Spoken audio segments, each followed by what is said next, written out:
اے عشق جنوں کی نیکسٹ ایپیسوڈ میں دکھایا جائے گا کہ عافیہ علی نواز کو جب پتہ چلتا ہے کہ راہم پریس کانفرنس کرنے والا ہے اور اس میں ساری سچائی سب کے سامنے بیان کرنے والا ہے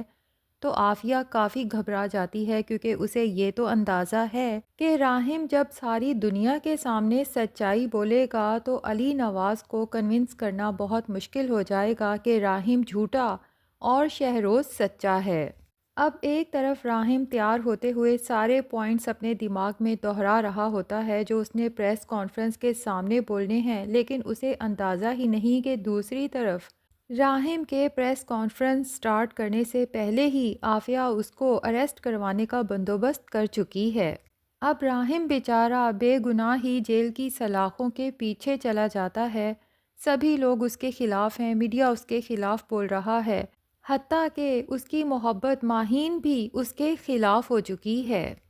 جیل میں جب راہم سے ملنے جاتی ہے تو راہم کو پتہ ہے کہ ماہین بھی اب اس سے نفرت کرنے لگی ہے، یقیناً اسے برا بھلا کہنے آئی ہے، باتیں سنانے آئی ہے۔ تو راہم ماہین سے کہتا ہے کہ یقیناً تم بھی مجھ سے بدگمان ہو چکی ہوگی اور سب کی طرح مجھے برا بھلا کہنے آئی ہوگی۔ ماہین کہتی ہے کہ میں تمہیں کچھ کہنے نہیں بلکہ تم سے پوچھنے آئی ہوں کہ سچ کیا ہے۔ لیکن اس سے پہلے کہ راہم اسے سچ بتا پائے، ماہین پہلے ہی اس پہ فرد جرم عائد کر دیتی ہے اور اپنے دل کا حال جب راہم کو بتاتی ہے تو راہم کو یقین ہو جاتا ہے کہ سب لوگوں کی طرح ماہین بھی مجھ سے بدگمان ہو چکی ہے،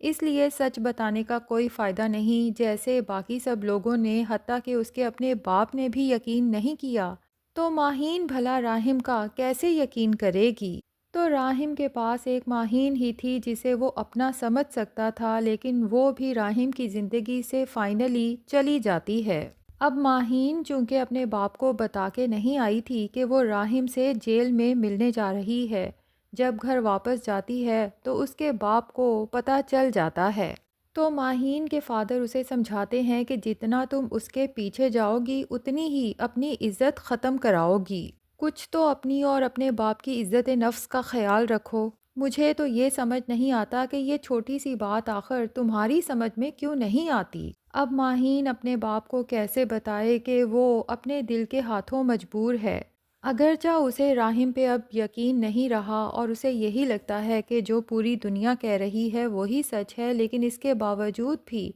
راہم کو اپنے دل سے نکال پھینکنا ماہین کے لیے اتنا آسان نہیں ہے۔ اب راہم کو جب کچھ دن پولیس کسٹڈی میں گزرتے ہیں تو اس کے فادر کے دل کو تکلیف شروع ہو جاتی ہے اور کہیں نہ کہیں اس کا دل یہ بھی کہتا ہے کہ کچھ نہ کچھ غلط ضرور ہے۔ اگر راہم بار بار چلا چلا کے یہ کہنے کی کوشش کر رہا ہے کہ اس نے کچھ غلط نہیں کیا تو ہو سکتا ہے کہ وہ سچ کہہ رہا ہو اور پوری دنیا جھوٹ بول رہی ہو۔ بہرحال وہ بھی کنفیوزڈ ہیں اور کسی حتمی فیصلے پر نہیں پہنچ پاتے، لیکن جب فاروق صاحب سے ملاقات ہوتی ہے تو اس سے ریکویسٹ کرتے ہیں کہ کچھ بھی کر کے میرے راہم کی بیل کراؤ، اسے پولیس کسٹڈی سے آزاد کرواؤ، واپس لے کر آؤ۔ میں اپنے بیٹے کے بغیر نہیں جی سکتا اور میرے پاس وقت بھی لگتا ہے اب زیادہ نہیں ہے۔ اب فاروق کو تو ساری حقیقت کا بخوبی اندازہ ہے کہ یہ سارا گھناؤنا کھیل دراصل عافیہ یعنی کہ اس کی اپنی بہن کا چلایا ہوا ہے، کیونکہ فاروق نے مزید انویسٹیگیشن کرنے کے بعد اور خاص طور پہ شہروز کے دوستوں سے معلومات حاصل کرنے کے بعد اتنا تو پتہ چلا ہی لیا ہے کہ کس طرح سے شہروز ایمن کے پیچھے پڑا ہوا تھا، اور اس دن بھی شہروز نے ہی ایمن کو زیادتی کا نشانہ بنانے کی کوشش کی تھی،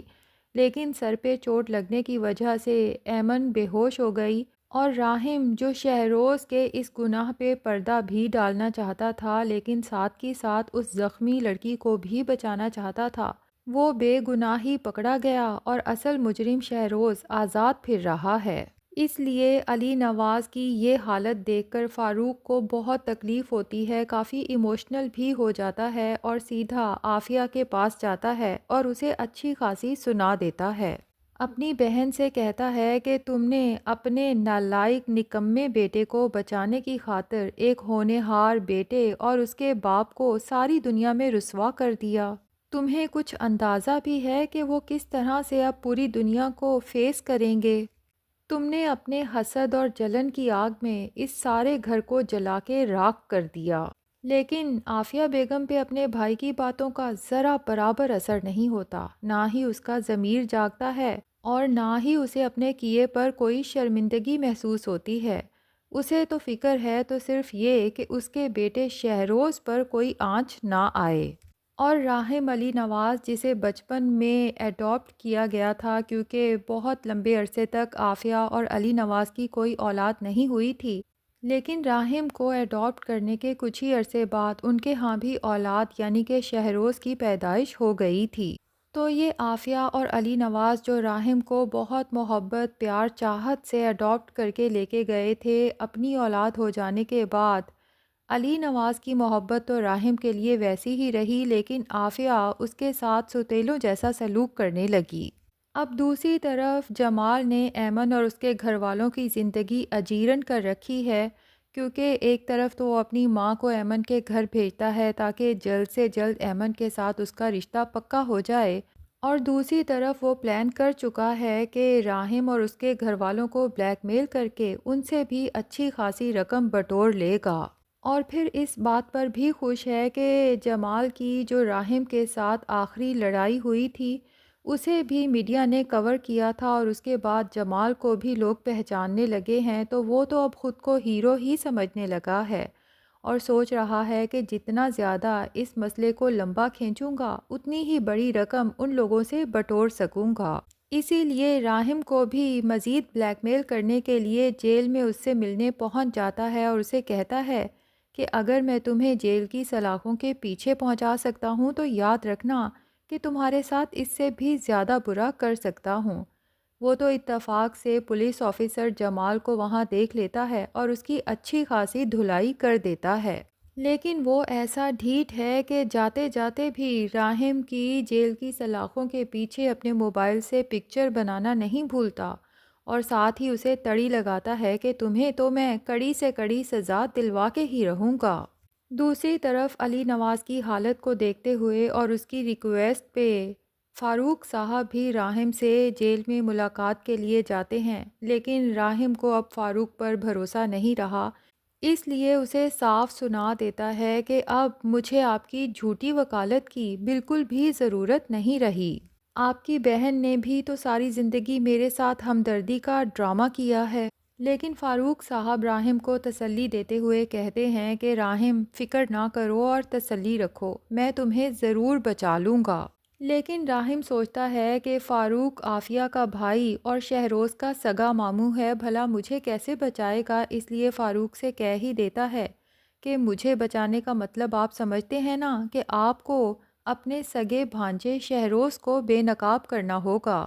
اب سب کچھ ایمن پر ڈیپینڈ کرتا ہے جس کی یادداشت بری طرح سے متاثر ہوئی ہے۔ پوسٹ ٹرامیٹک سٹریس کی وجہ سے ایمن کو اس حادثے سے کچھ عرصہ پہلے اور کچھ عرصہ بعد کی تمام باتیں بھول چکی ہیں۔ اسے تو یہ تک یاد نہیں آتا کہ وہ کبھی جمال سے محبت کرتی تھی اور جمال اس کا منگیتر تھا، اور اپنے ذہن پہ بار بار زور دینے کی کوشش کرتی ہے کہ کیا واقعی ہی راحم ہی اس کا مجرم ہے۔ بہرحال اب دیکھنا یہ ہے کہ ایمن کی یادداشت کب تک واپس آتی ہے اور فاروق صاحب کس طرح سے راحم کو پولیس کسٹڈی سے آزاد کرواتے ہیں